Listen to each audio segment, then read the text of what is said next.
최근 전국 곳곳에서 전세보증금 사고가 잇따르고 있죠. 전남에서도 집주인 한 명이 130여 건의 전세보증 사고를 내는 등 피해가 속출하고 있습니다. 보도에 유민호 기자입니다. 광양시 중동의 대단지 아파트입니다.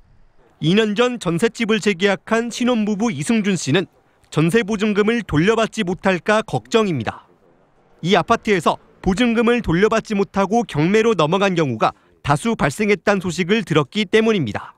우연찮게 보일러가 고장이 나서 집주인하고 연락을 취하게 됐는데 연락이 잘 닿지 않더라고요.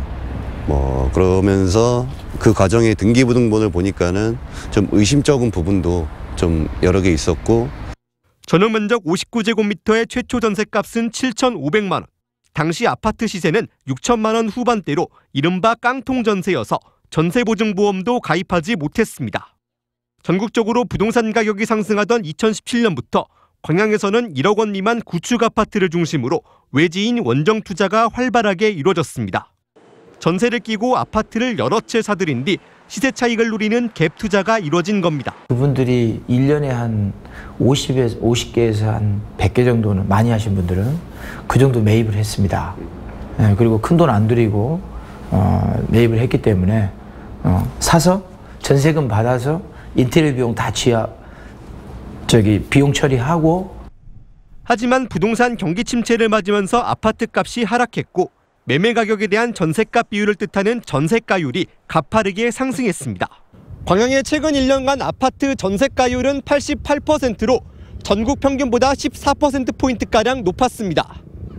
집을 팔아도 보증금을 돌려줄 수 없는 상황에 이르자 주택도시보증공사가 전세금을 대신 갚아주거나 경매로 넘어가는 사례가 상당수 발생했습니다.